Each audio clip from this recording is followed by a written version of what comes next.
ব্যক্তিগতভাবে একজন রাজনৈতিক কর্মী হিসাবে তাদের কাছে প্রশ্ন রাখতে চাই।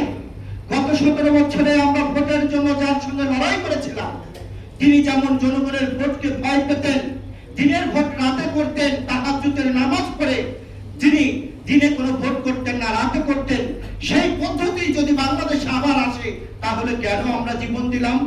কেন আমরা গুম হলাম? কেন আমরা কারাগারে গেলাম? আমি ব্যক্তিগতভাবে 5 বার কারাগারে গিয়েছি, একাধিক মামলার আসামি হয়েছি।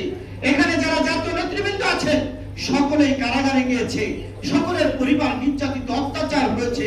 কিন্তু আজকে যারা পেয়ার পদ্ধতি নামক বাংলাদেশের মানুষকে দেওয়ার চেষ্টা করছেন, তাদের কাছে প্রশ্ন, এই পেয়ার পদ্ধতি হলো ইহুদি পদ্ধতি। যে ইহুদি পদ্ধতি ইসরায়েলের রাষ্ট্রনায়ক নেতানিয়াহু যে পদ্ধতির মধ্য দিয়ে সারা পৃথিবীতে অরাজকতা করার চেষ্টা করছে, যে মানবতার ফেরিওয়ালারা সারা বিশ্বে তারা ত্রাণ নিয়ে যেছিল সেই ফিলিস্তিনি গাজাতে, তাদেরকে তারা আটকিয়ে দিয়েছেন।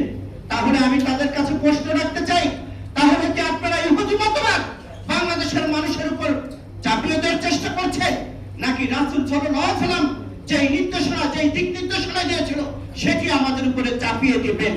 আপনারা দিচ্ছেন এই কারণে আপনারা পশ্চিমাদের সাথে ছলাকলা করে রাষ্ট্র ক্ষমতা যাওয়ার চেষ্টা করছেন, কিন্তু সেগুলো বলি বাংলাদেশের মানুষ আপনাদেরকে ক্ষমতা দেবে না।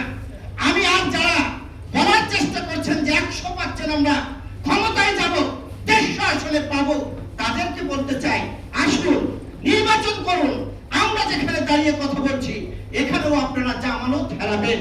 তাই বলছি, এই ফেব্রুয়ারির নির্বাচন নিয়ে যারা ষড়যন্ত্র করার চেষ্টা করবে তাদেরকে আমরা দাঁত ভাঙা জবাব দেব, রাজনৈতিক ভাবে এবং গণতান্ত্রিক ভাবে। আমরা গত 17 বছরে আপোষ করিনি। যদি আপোষ করতাম তাহলে আজকে এখানে যারা আমরা আছি, আমাদের পরিবার নির্যাতিত হতো না, আমাদের কারাগারে যেতে হতো না। আমরা গণতন্ত্র এবং বাংলাদেশের মানুষের ভোটের অধিকার ফিরিয়ে দেওয়ার যে লড়াই করছি, সেই লড়াই আমরা করে যাব, কেউ আমাদের বাধা দিতে পারবেন না। আজকে এনসিপির উদ্দেশ্যে একটি কথা বলে আমি আমার কথা শেষ করতে চাই। এনসিপির বন্ধুরা নতুন নতুন জামা পরে নতুন নতুন কথা বলা যায়, কিন্তু রাজনীতি অনেক কঠিন।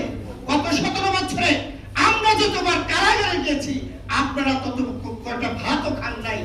উড়ে এসে জুড়ে বসে নতুন করে বাংলাদেশের মানুষকে নিয়ে ষড়যন্ত্র করবেন, আর সেই ষড়যন্ত্র বাংলাদেশের মানুষ মেনে নেবে তা হতে পারে না। গ্রামের একটি প্রবাদ আছে, ঝড়ে ভগ মারে ফকিরের কিরামতি মারে। আজকে এনসিপির নেতারা ফকিরের কিরামতি দেখাতে চাচ্ছে, বিএনপিকে তুচ্ছ তাচ্ছিল্যতা ভাবে কথা বলছে, জাতীয় নেতৃবৃন্দকে তুচ্ছ তাচ্ছিল্যতা কথা বলছে। আমি তাদেরকে আহ্বান জানাতে চাচ্ছি, নতুন বন্ধু আপনাদেরকে অভিনন্দন জানাই। আপনাদের প্রতি একটি আহ্বান রেখে আমি আমার কথা শেষ করতে চাই।